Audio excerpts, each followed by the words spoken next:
As I have said, it was not immediately that these wild visions began to hold their terrifying quality. Certainly, many persons have dreamed intrinsically stranger things, things compounded of unrelated scraps of daily life, pictures, and reading, and arranged in fantastically novel forms by the unchecked caprices of sleep. For some time, I accepted the visions as natural, even though I had never before been an extravagant dreamer. Many of the vague anomalies, I argued, must have come from trivial sources too numerous to track down, while others seemed to reflect a common textbook knowledge of the plants and other conditions of the primitive world of 150 million years ago, the world of the Permian or Triassic Age. In the course of some months, however, the element of terror did figure with accumulating force. This was when the dreams began so unfailingly to have the aspect of memories, and when my mind began to link them with my growing abstract disturbances, the feeling of mnemonic restraint, the curious impressions regarding time, the sense of a loathsome exchange with my secondary personality of 1908 to 13, and considerably later, the inexplicable loathing of my own person. As certain definite details began to enter the dreams, their horror increased 1,000-fold, until by October 1915, I felt I must do something. It was then that I began an intensive study of other cases of amnesia and visions, feeling that I might thereby objectivize my trouble and shake clear of its emotional grip. However, as before mentioned, the result was at first almost exactly opposite.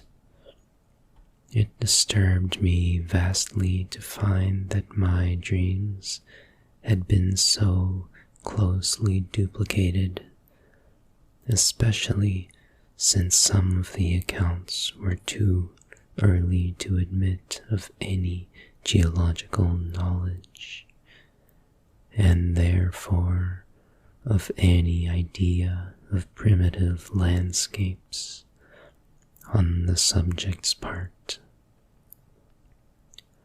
What is more, many of these accounts supplied very horrible details and explanations in connection with the visions of great buildings in jungle gardens and other things.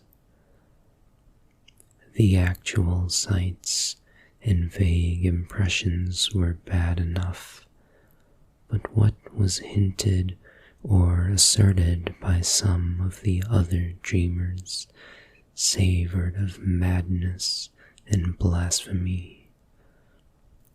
Worst of all, my own pseudo-memory was aroused to wilder dreams and hints of coming revelations. and yet most doctors deemed my course, on the whole, an advisable one. I studied psychology systematically, and under the prevailing stimulus, my son Wingate did the same, his studies leading eventually to his present professorship. In 1917 and 1918, I took special courses at Miskatonic. Meanwhile, my examination of medical, historical, and anthropological records became indefatigable, involving travels to distant libraries, and finally including even a reading of the hideous books of forbidden elder lore, in which my secondary personality had been so disturbingly interested. Some of the latter were the actual copies I had consulted in my altered state, and I was greatly disturbed by certain marginal notations and ostensible corrections of the hideous text in a script and idiom which somehow seemed oddly unhuman. These markings were mostly in the respective languages of the various books, all of which the writer seemed to know with equal, though obvious, academic facility. One note appended to von Junst's Unausprechlichen Kulten, however, was alarmingly otherwise. It consisted of certain curvilinear hieroglyphs in the same ink as that of the German corrections, but followed no recognized human pattern, and these hieroglyphs were closely and unmistakably akin to the characters constantly met with in my dreams, characters whose meaning I would sometimes momentarily fancy I knew or was just on the brink of recalling. To complete my black confusion, my librarians assured me that, in view of previous examinations and records of consultation of the volumes in question, all of these notations must have been made by myself in my secondary state. This, despite the fact that I was, and still am, ignorant of 3 of the languages involved. Piecing together the scattered records, ancient and modern, anthropological and medical, I found a fairly consistent mixture of myth and hallucination whose scope and wildness left me utterly dazed. Only one thing consoled me, the fact that the myths were of such early existence. What lost knowledge could have brought pictures of the Paleozoic or Mesozoic landscape into these primitive fables I could not even guess, but the pictures had been there. Thus, a basis existed for the formation of a fixed type of delusion. Cases of amnesia no doubt created the general myth pattern, but afterward The fanciful accretions of the myths must have reacted on amnesia sufferers and colored their pseudo-memories. I myself had read and heard all the early tales during my memory lapse. My quest had amply proved that.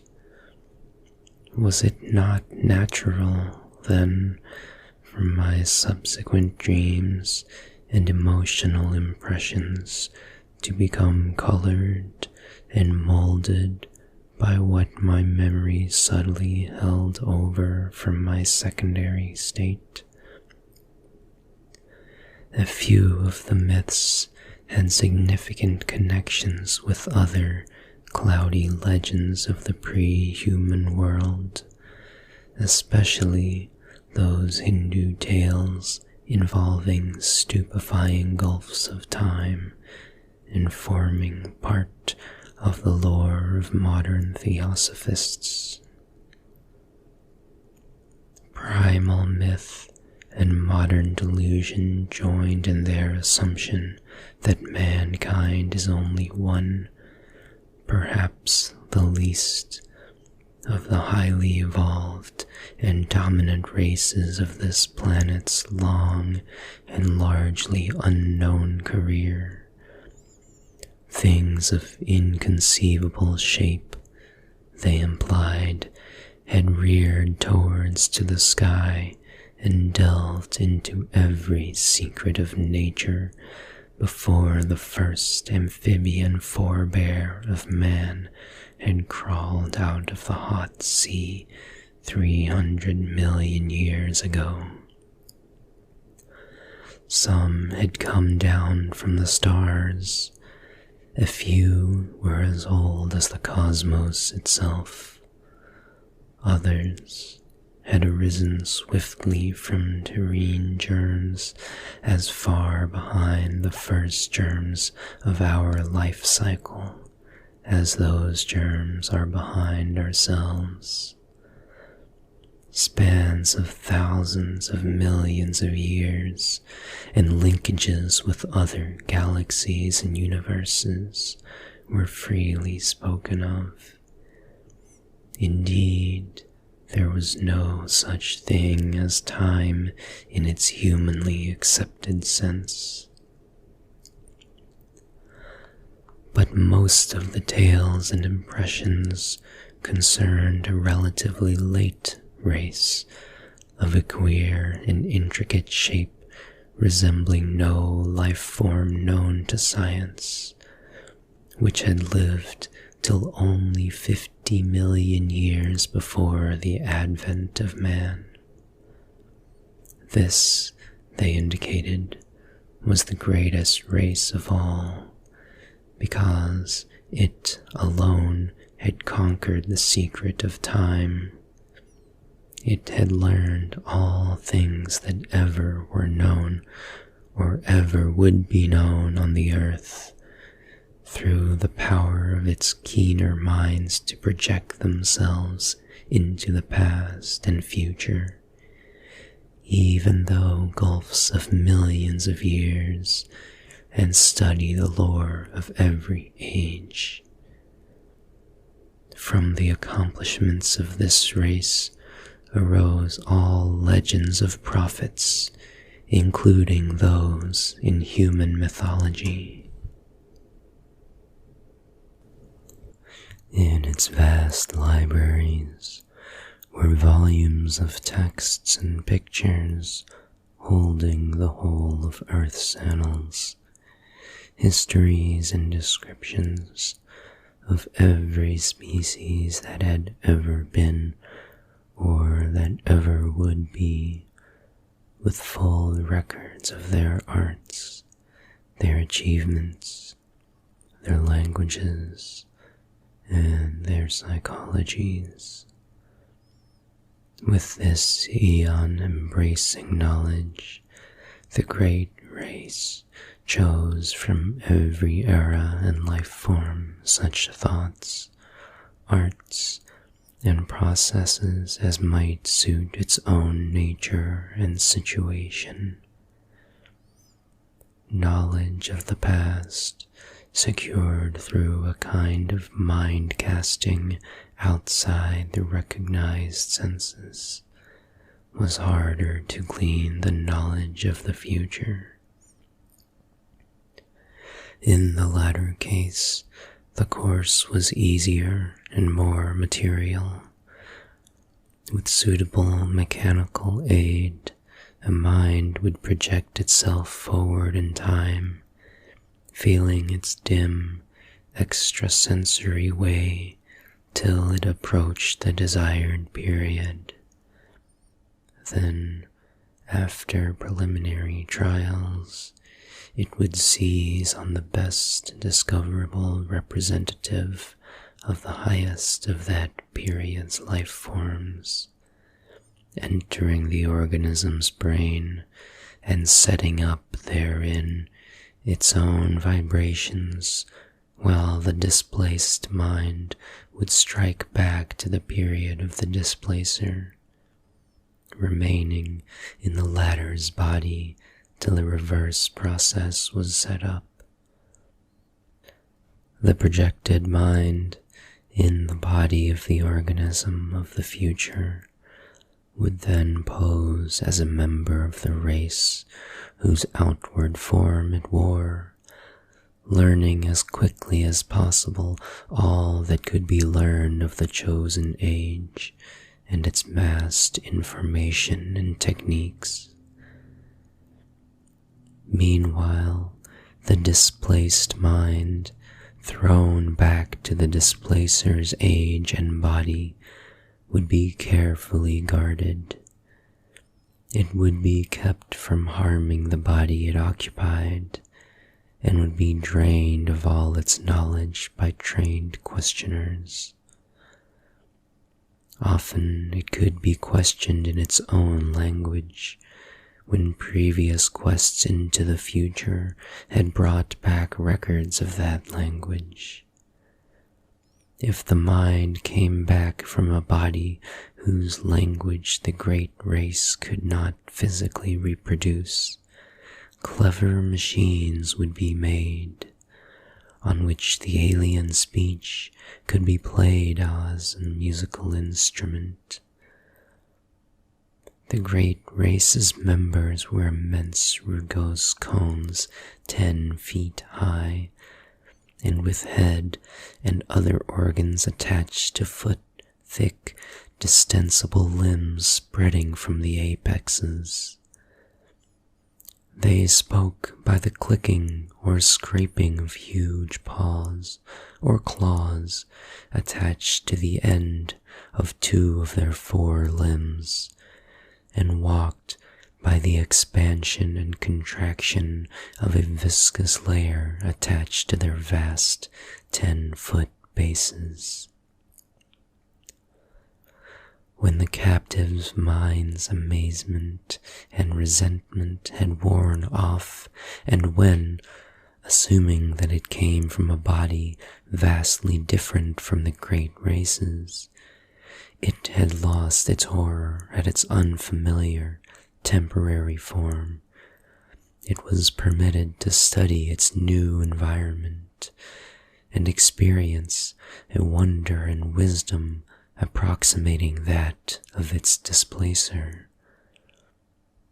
With suitable precautions and in exchange for suitable services, it was allowed to rove all over the habitable world in Titan airships, or on the huge, boat-like atomic engine vehicles which traverse the great roads, and to delve freely into the libraries containing the records of the planet's past and future. This reconciled many captive minds to their lot, since none were other than keen, and to such minds the unveiling of hidden mysteries of earth, closed chapters of inconceivable pasts, and dizzying vortices of future time, which include the years ahead of their own natural ages, forms always, despite the abysmal horrors often unveiled, the supreme experience of life. Now and then, certain captives were permitted to meet other captive minds seized from the future, to exchange thoughts with consciousnesses living 100 or 1,000 or 1,000,000 years before or after their own ages. And all were urged to write copiously in their own languages of themselves and their respective periods, such documents to be filed in the great central archives. It may be added that there was one sad, special type of captive whose privileges were far greater than those of the majority. These were the dying permanent exiles, whose bodies in the future had been seized by keen-minded members of the great race, who, faced with death, sought to escape mental extinction. Such melancholy exiles were not as common as might be expected, since the longevity of the great race lessened its love of life, especially among those superior minds capable of projection. From cases of the permanent projection of elder minds arose many of those lasting changes of personality noticed in later history, including mankind's. As for the ordinary cases of exploration, when the displacing mind had learned what it wished in the future, it would build an apparatus like that which had started its flight and reverse the process of projection. Once more, it would be in its own body, in its own age, while the lately captive mind would return to that body of the future to which it properly belonged.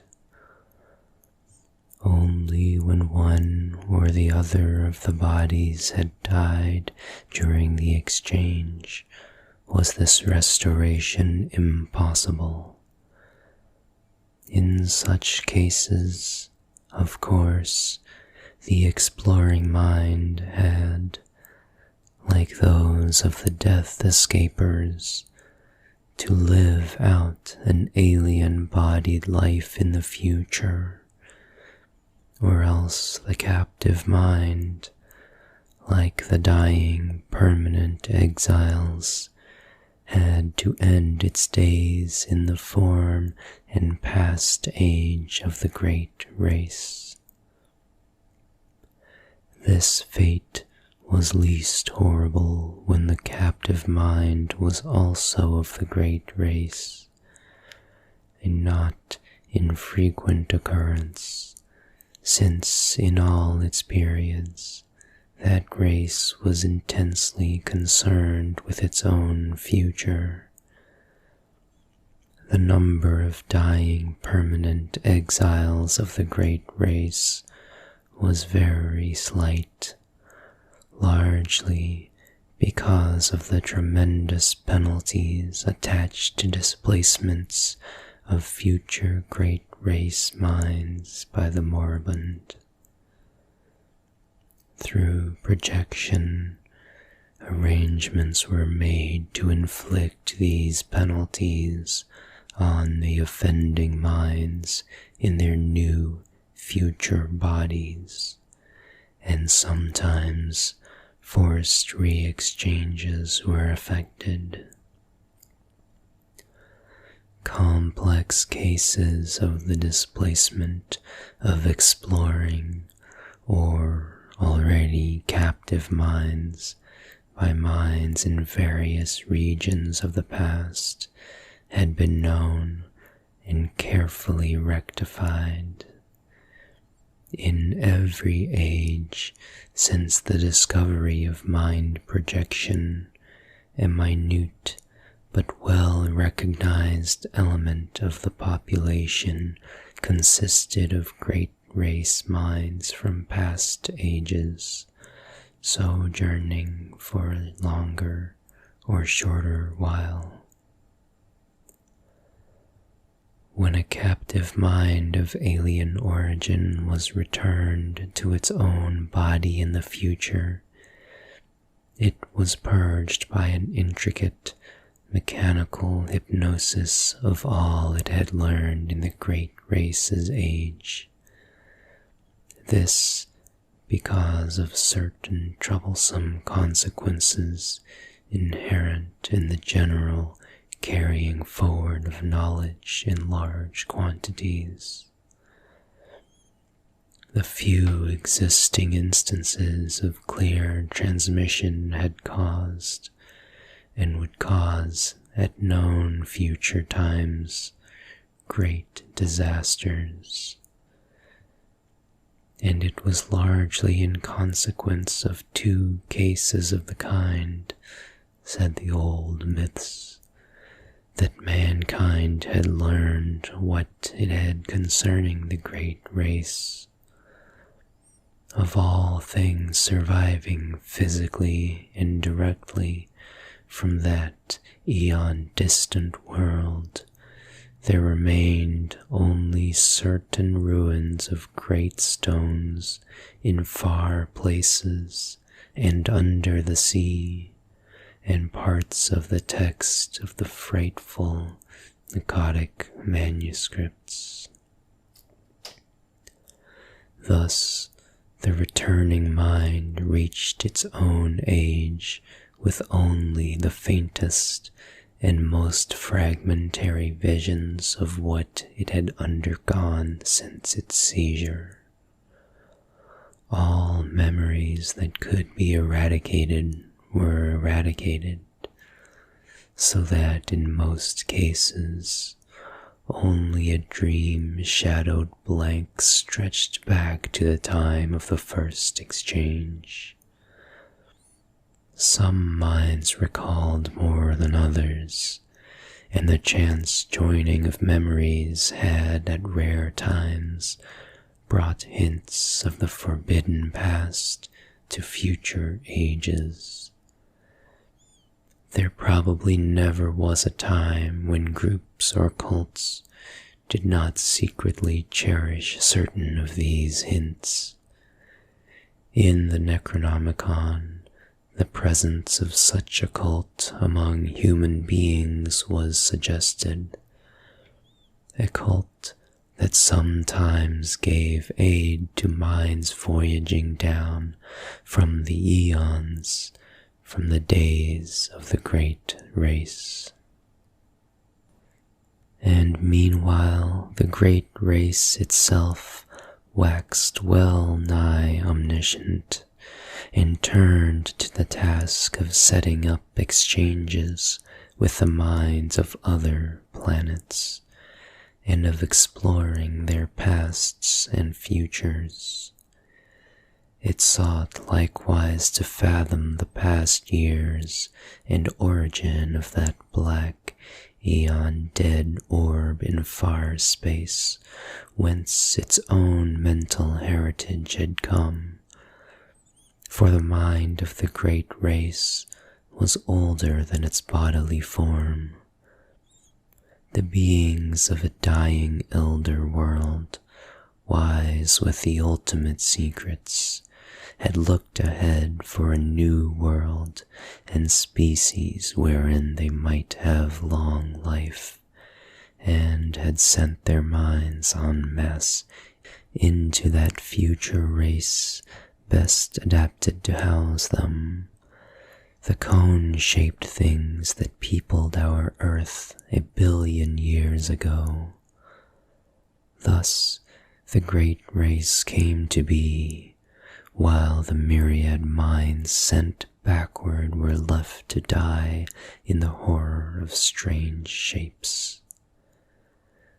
Later, the race would again face death, yet would live through another forward migration of its best minds into the bodies of others who had a longer physical span ahead of them.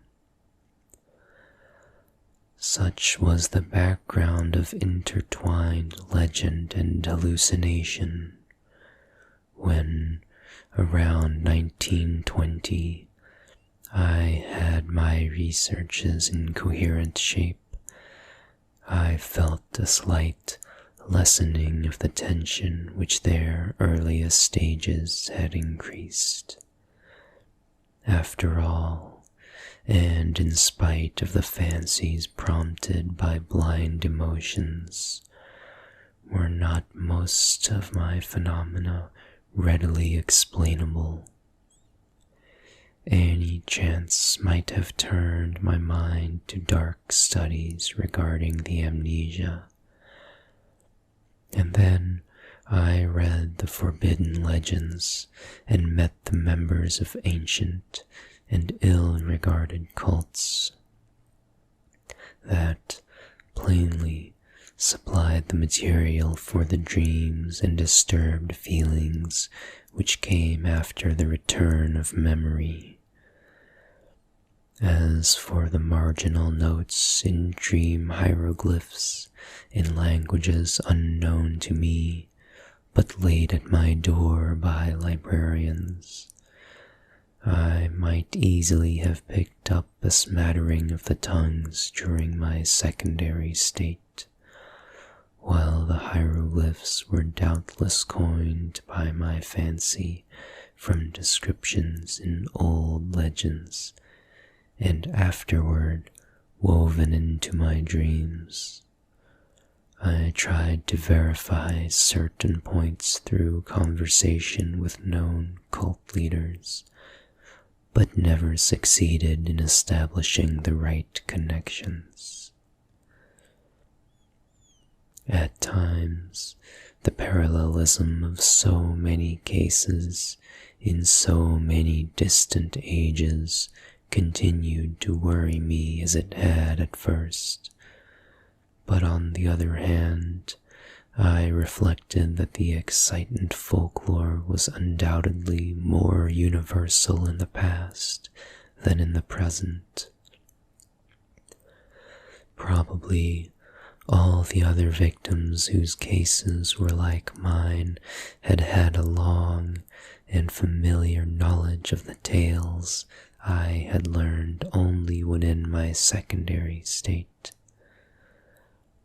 When these victims had lost their memory, they had associated themselves with the creatures of their household myths, the fabulous invaders supposed to displace men's minds, and had thus embarked upon quests for knowledge which they thought they could take back to a fancied, non-human past. Then when their memory returned, they reversed the associative process and thought of themselves as the former captive minds instead of the displacers. Hence, the dreams and pseudo-memories following the conventional myth pattern. Despite the seeming cumbrousness of these explanations, there came finally to supersede all others in my mind, largely because of the greater weakness of any rival theory, and a substantial number of eminent psychologists and anthropologists generally agreed with me The more I reflected, the more convincing did my reasoning seem, till in the end I had a really effective bulwark against the visions and impressions which still assailed me. Suppose I did see strange things at night. These were only what I had heard and read of. Suppose I did have odd loathings and perspectives and pseudo-memories. These, too, were only echoes of myths absorbed in my secondary state. Nothing that I might dream, nothing that I might feel, could be of any actual significance. Fortified by this philosophy, I greatly improved in nervous equilibrium, even though the visions, rather than the abstract impressions, steadily became more frequent and more disturbingly detailed. In 1922, I felt able to undertake regular work again and put my newly gained knowledge to practical use by accepting an instructorship in psychology at the university. My old chair of political economy had long been adequately filled, besides which, methods of teaching economics had changed greatly since my heyday. My son was at this time just entering on the postgraduate studies leading to his present professorship, and we worked together a great deal.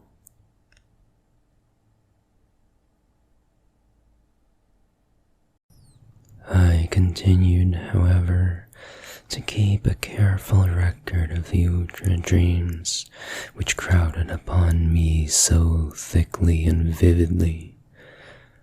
Such a record, I argued, was of genuine value as a psychological document. The glimpses still seemed damnably like memories, though I fought off this impression with a goodly measure of success. In writing, I treated the phantasmata as things seen, but at all other times I brushed them aside like any gossamer illusions of the night. I had never mentioned such matters in common conversation, though reports of them, filtering out as such things will, had aroused sundry rumors regarding my mental health. It is amusing to reflect that these rumors were confined wholly to laymen, without a single champion among physicians or psychologists. Of my visions after 1914, I will here mention only a few, since fuller accounts and records are at the disposal of the serious student. It is evident that with time the curious inhibitions somewhat waned, for the scope of my visions vastly increased. They have never, though, become other than disjointed fragments, seemingly without clear motivation. Within the dreams, I seemed gradually to acquire a greater and greater freedom of wandering. I floated through many strange buildings of stone, going from one to the other along mammoth underground passages which seem to form the common avenues of transit. Sometimes I encountered those gigantic sealed trapdoors in the lowest level, around which such an aura of fear and forbiddenness clung. I saw tremendous tessellated pools and rooms of curious and inexplicable utensils of myriad sorts. Then there were colossal caverns of intricate machinery whose outlines and purpose were wholly strange to me, and whose sound manifested itself only after many years of dreaming. I may here remark that sight and sound are the only senses I have ever exercised in the visionary world. The real horror began in May 1915, when I first saw the living things.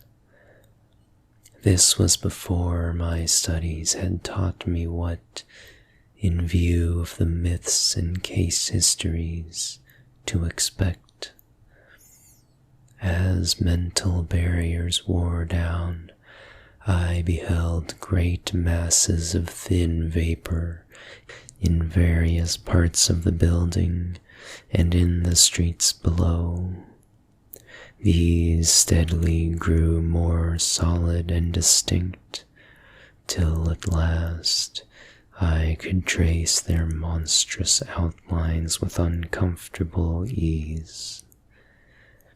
They seemed to be enormous, iridescent cones, about 10 feet high and 10 feet wide at the base, and made up of some ridgy, scaly, semi-elastic matter. From their apexes projected 4 flexible, cylindrical members, each a foot thick, and of a ridgy substance like that of the cones themselves. These members were sometimes contracted almost to nothing, and sometimes extended to any distance up to about 10 feet. Terminating 2 of them were enormous claws or nippers.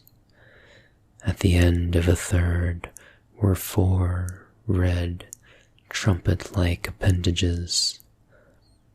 The 4th terminated in an irregular, yellowish globe some 2 feet in diameter, and having 3 great dark eyes ranged along its central circumference. Surmounting this head were 4 slender gray stalks bearing flower-like appendages, whilst from its nether side dangled 8 greenish antennae or tentacles. The great base of the central cone was fringed with a rubbery gray structure which moved the whole entity through expansion and contraction. Their actions, though harmless, horrified me even more than their appearance, for it is not wholesome to watch monstrous objects doing what one has known only human beings to do.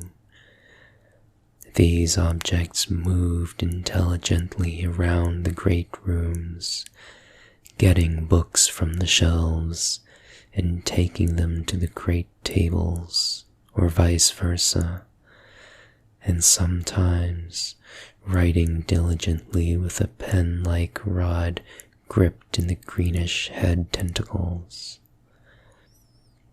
The huge nippers were used in carrying books and in conversation.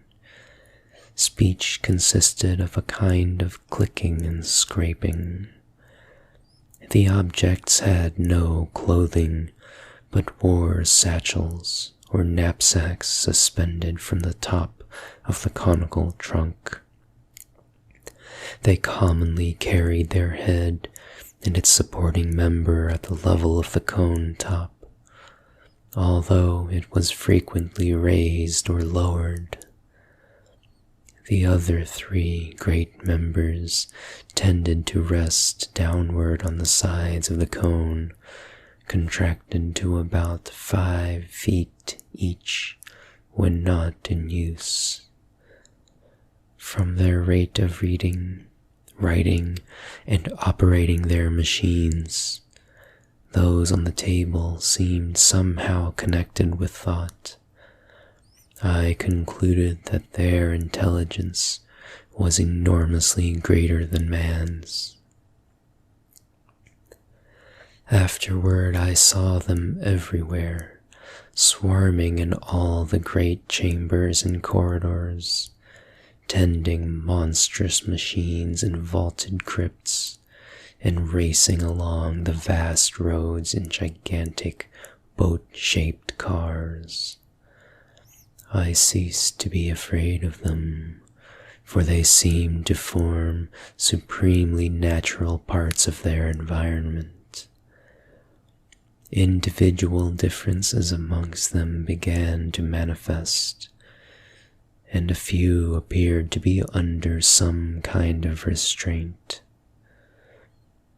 These latter, though showing no physical variation, had a diversity of gestures and habits which marked them off not only from the majority, but very largely from one another.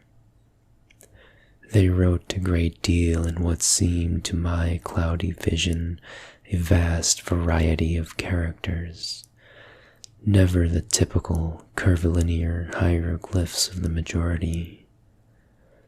A few, I fancied, used our own familiar alphabet. Most of them worked much more slowly than the general mass of the entities. All this time, my own part in the dreams seemed to be that of a disembodied consciousness with a range of vision wider than the normal, floating freely about, yet confined to the ordinary avenues and speeds of travel. Not until August 1915 did any suggestions of bodily existence begin to harass me. I say harass because the first phrase was a purely abstract thought, infinitely terrible association of my previously noted body loathing with the scenes of my visions. For a while, my chief concern during dreams was to avoid looking down at myself, and I recall how grateful I was for the total absence of mirrors in the strange rooms. I was mightily troubled by the fact that I always saw the green tables, whose height could not be under 10 feet, from a level not below that of their surfaces. And then the morbid temptation to look down at myself became greater and greater, till one night I could not resist it. At first, my downward glance revealed nothing whatever. A moment later, I perceived that this was because my head lay at the end of a flexible neck of enormous length. Retracting this neck and gazing down very sharply, I saw the scaly, rugose, iridescent bulk of a vast cone 10 feet tall and 10 feet wide at the base. That was when I was waked half of Arkham with my screaming as I plunged madly up from the abyss of sleep.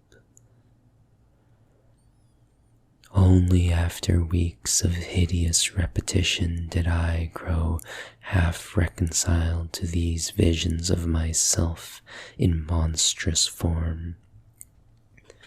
In the dreams, I now moved bodily among the other unknown entities, reading terrible books from the endless shelves, and writing for hours at the great tables with a stylus managed by the green tentacles that hung down from my head.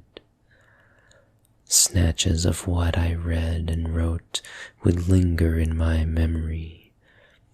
There were horrible annals of other worlds and other universes, and of stirrings of formless life outside of all universes. There were records of strange orders of beings which had peopled the world in forgotten pasts, and frightful chronicles of grotesque-bodied intelligences which would people it millions of years after the death of the last human being. And I learned of chapters in human history whose existence no scholar of today has ever expected. Most of these writings were in the language of the hieroglyphs, which I studied in a queer way with the aid of droning machines, and which was evidently an agglutinative speech with root systems utterly unlike any found in human languages. Other volumes were in other unknown tongues, learned in the same queer way. A very few were in languages I knew. Extremely clever pictures, both inserted in the records and forming separate collections, aided me immensely. And all the time I seemed to be settling down a history of my own age in English. On waking, I could recall only minute and meaningless scraps of the unknown tongues which my dream self had mastered, though whole phrases of the history stayed with me. I learned, even before my waking self had studied the parallel cases or the old myths from which the dreams doubtless sprang, that the entities around me were of the world's greatest race, which had conquered time and had sent exploring minds into every age. I knew, too, that I had been snatched from my age while another used my body in that age, and that a few of the other strange forms housed similarly captured minds. I seemed to talk in some odd language of claw clickings with exiled intellects from every corner of the solar system. There was a mind from the planet we know as Venus, which would live incalculable epochs to come, and one from an outer moon of Jupiter 6 million years in the past. Of earthly minds, there were some from the winged, star-headed, half-vegetable race of Paleogean Antarctica, one from the reptile people of fabled Volusia, 3 from the furry, pre-human, Hyperborean worshippers of Tsathoggua, 1 from the wholly abominable Chochos, 2 from the arachnid denizens of Earth's last age, 5 from the hardy Calopterus species immediately following mankind, to which the great race was some day to transfer its keenest minds en masse in the face of horrible peril, and several from different branches of humanity. I talked with the mind of Yang Li, a philosopher from the cruel empire of San Chen, which is to come in AD 5000, with that of a general of the great-headed brown people who held South Africa in BC 50,000, with that of a 12th century Florentine monk named Bartolomeo Corsi, with that of a king of Lomar who had ruled that terrible polar land 100,000 years before the squat yellow Inutos came from the west to engulf it, with that of Nug Soth, a magician of the dark conquerors of AD 16,000, with that of a Roman named Titus Sempronius Blasus, who had been a quaestor in Sulla's time, with that of Kephanes, an Egyptian of the 14th dynasty, who told me the hideous secret of Nyarlathotep, with that of a priest of Atlantis' Middle Kingdom, with that of a Suffolk gentleman of Cromwell's day, James Woodville, with that of a court astronomer of pre-Inca Peru, with that of the Australian physicist Neville Kingston Brown, who will die in AD 2518, with that of an archmage of vanished ye in the Pacific, with that of Theodotes, a Greco-Bactrian official of BC 200, with that of an aged Frenchman of Louis XIII's time named Pierre-Louis Montmagny, with that of Crom Ya, a Cimmerian chieftain of BC 15,000, and with so many others that my brain cannot hold the shocking secrets and dizzying marvels I learned from them.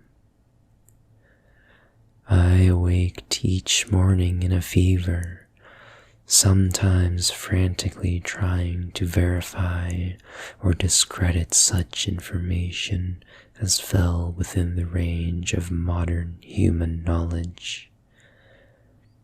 Traditional facts took on new and doubtful aspects, and I marveled at the dream fancy which could invent such surprising addenda to history and science. I shivered at the mysteries the past may conceal, and trembled at the menaces the future may bring forth. What was hinted in the speech of post-human entities of the fate of mankind produced such an effect on me that I will not set it down here. After man, there would be the mighty beetle civilization, the bodies of whose members the cream of the great race would seize when the monstrous doom overtook their elder world. Later, as the earth's span closed, the transferred minds would again migrate through time and space to another stopping place in the bodies of the bulbous vegetable entities of Mercury. But there would be races after them, clinging pathetically to the cold planet and burrowing to its horror-filled core before the utter end. Meanwhile, in my dreams, I wrote endlessly in that history of my own age, which I was preparing, half voluntarily and half through promises of increased library and travel opportunities for the great race's central archives. The archives were in a colossal subterranean structure near the city's center, which I came to know well through frequent labors and consultations. Meant to last as long as the race and to withstand the fiercest of Earth's convulsions, this Titan repository surpassed all other buildings in the massive, mountain-like firmness of its construction. The records, printed or written on great sheets of a curiously tenacious cellulose fabric, were bound into books that opened from the top and were kept in individual cases of a strange, extremely light, rustless metal of grayish hue, decorated with mathematical designs and bearing the title in the great race's curvilinear hieroglyphs. These cases were stored in tiers of rectangular vaults, like closed, locked shelves, wrought of the same rustless material and fastened by knobs with intricate turnings. My own history was assigned a specific place in the vaults of the lowest or vertebrate level, the section devoted to the culture of mankind and of the furry and reptilian races immediately preceding it in terrestrial dominance. But none of the dreams ever gave me a full picture of daily life. All were the merest, misty, disconnected fragments, and it is certain that these fragments were not unfolded in their rightful sequence. I have, for example, a very imperfect idea of my own living arrangements in the dream world, though I seem to have possessed a great stone room of my own. My restrictions as a prisoner gradually disappeared, so that some of the visions included vivid travels over the mighty jungle roads, sojourns in strange cities, and explorations of some of the vast, dark, windowless ruins from which the great race shrank in curious fear. There were also long sea voyages in enormous, many-decked boats of incredible swiftness, and trips over wild regions in closed, projectile-like airships lifted and moved by electrical repulsion. Beyond the wide, warm ocean were other cities of the great race, and on one far continent I saw the crude villages of the black-snouted, winged creatures who would evolve as a dominant stock after the great race had sent its foremost minds into the future to escape the creeping horror. Flatness and exuberant green life were always the keynote of the scene.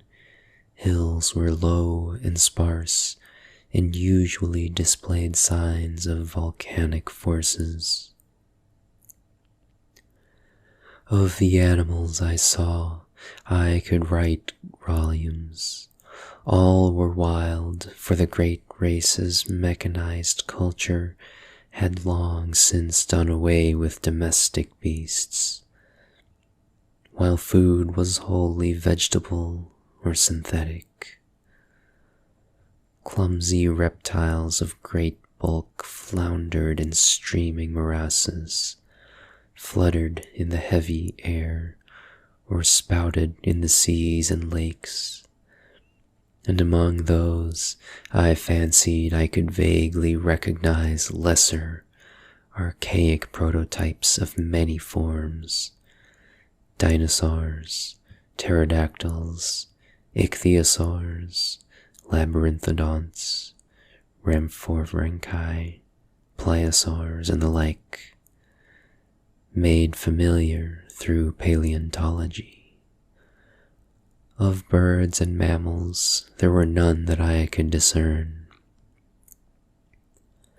The ground and swamps were constantly alive with snakes, lizards, and crocodiles, while insects buzzed incessantly amidst the lush vegetation.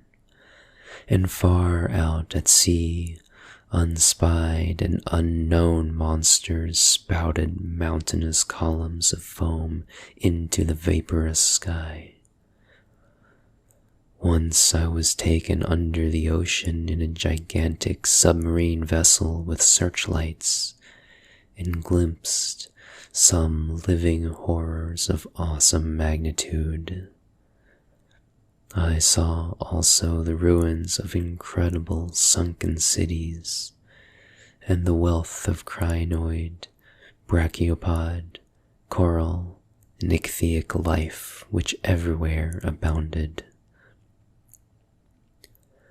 Of the physiology, psychology, folkways, and detailed history of the great race my visions preserved but little information, and many of the scattered points I here set down were gleaned from my study of old legends and other cases rather than from my own dreaming.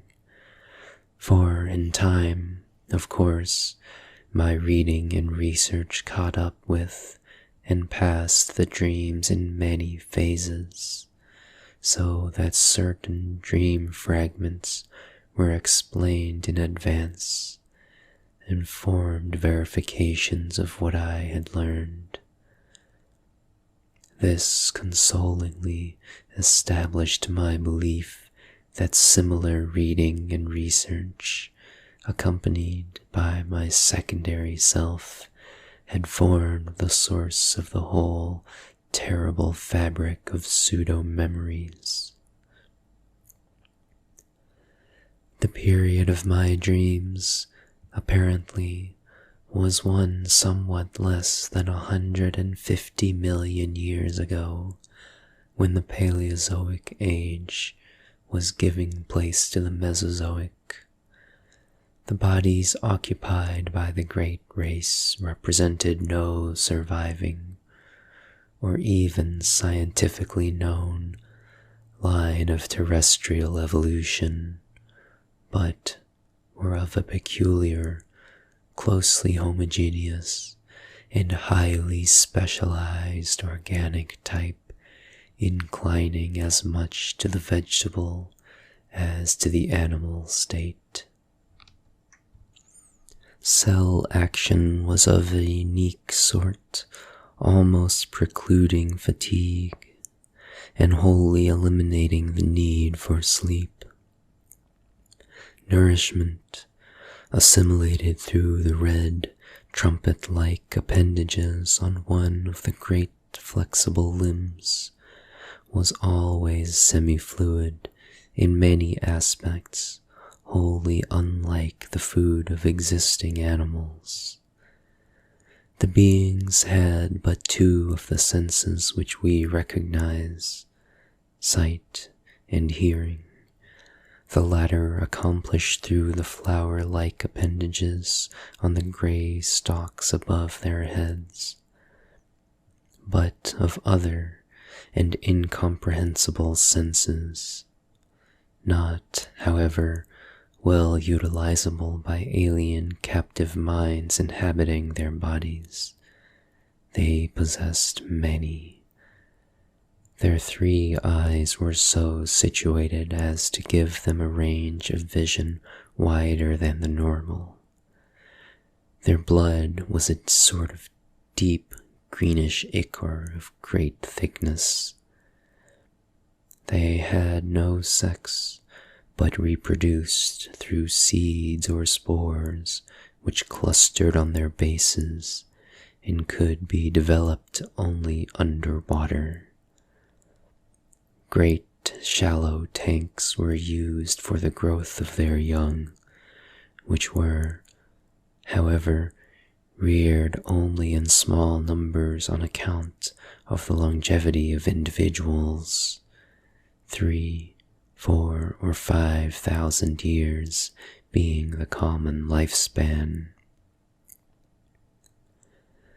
Markedly defective individuals were quietly disposed of as soon as their defects were noticed.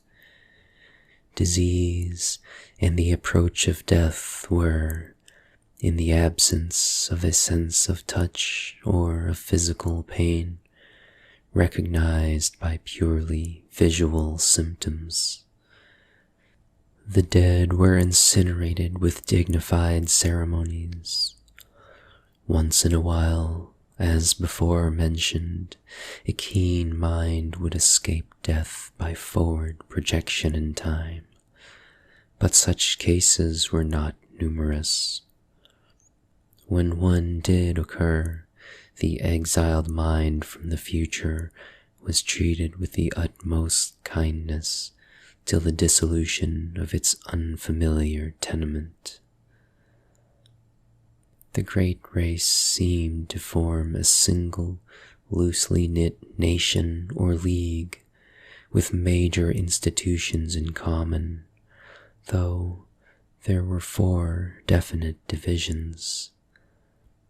The political and economic system of each unit was a sort of fascistic socialism, with major resources rationally distributed and power delegated to a small governing board elected by the votes of all able to pass certain educational and psychological tests. Family organization was not overstressed, though ties among persons of common descent were recognized, and the young were generally reared by their parents.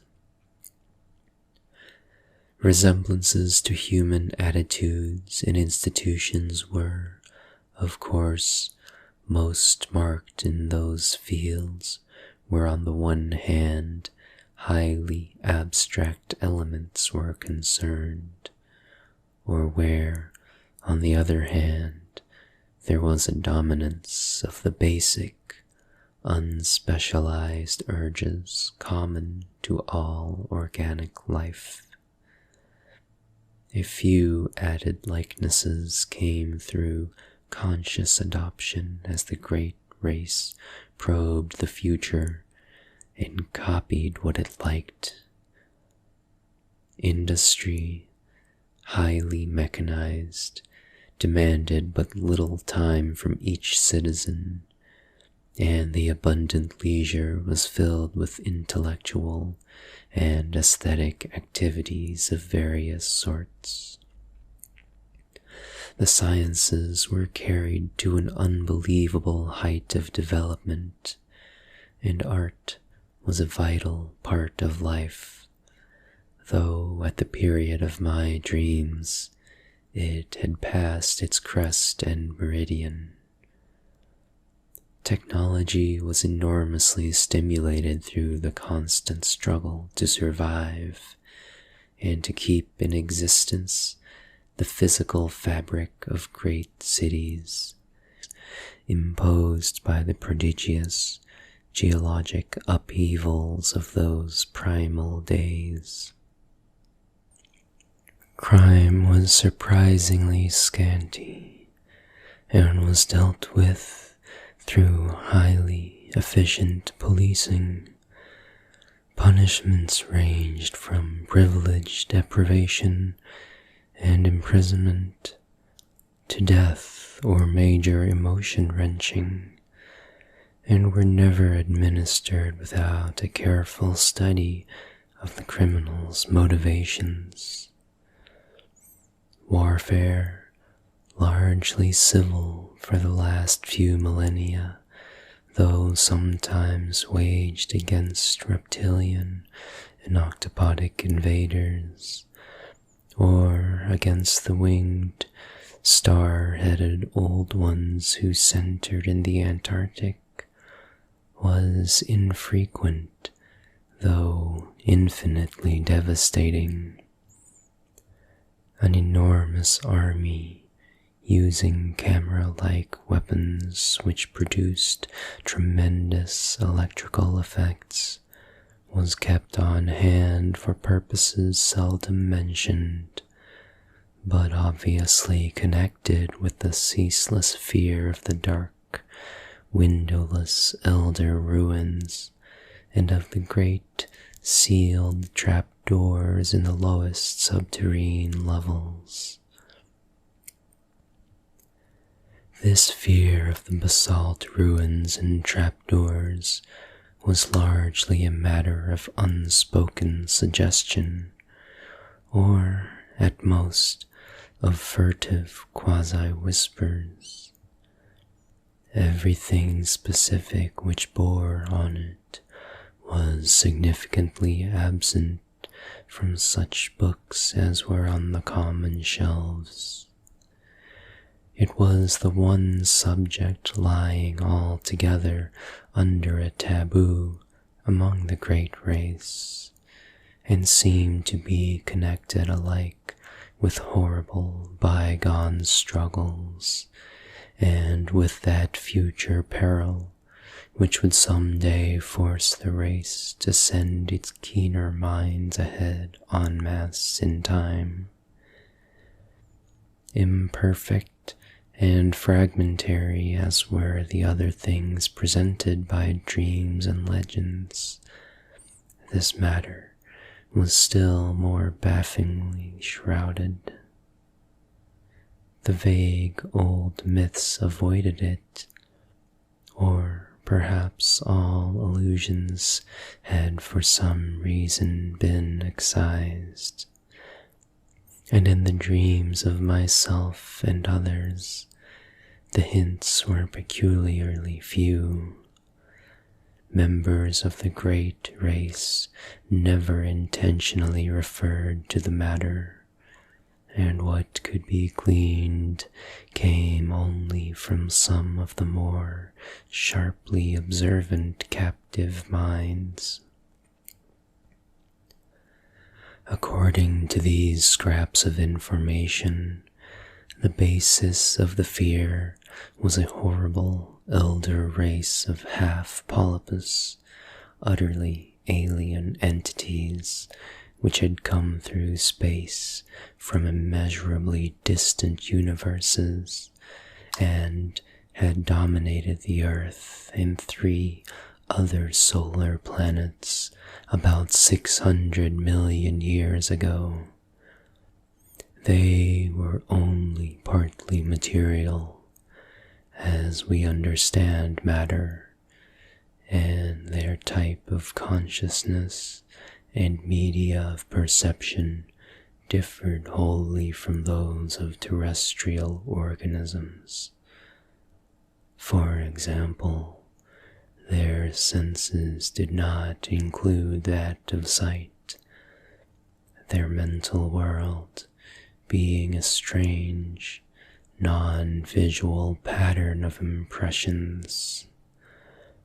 They were, however, sufficiently material to use implements of normal matter when in cosmic areas containing it, and they required housing, albeit of a particular kind. Though their senses could penetrate all material barriers, their substance could not, and certain forms of electrical activity could wholly destroy them. They had the power of aerial motion, despite the absence of wings or any other visible means of levitation. Their minds were of such texture that no exchange with them could be effected by the great race. When these things had come to the earth, they had built mighty basalt cities of windowless towers, and had preyed horribly upon the beings they found. Thus, it was when the minds of the great race sped across the void from that obscure, transgalactic world known in the disturbing and debatable Elpdown shards as Yith. The newcomers, with the instruments they created, had found it easy to subdue the predatory entities, and drove them down into those caverns of inner earth, which they had already joined to their abodes and begun to inhabit. Then they sealed the entrances and left them to their fate, afterward occupying most of their great cities, and preserving certain important buildings for reasons connected more with superstition than with indifference, boldness, or scientific and historical zeal. But as the eons passed, there came vague, evil signs that the elder things were growing strong and numerous in the inner world.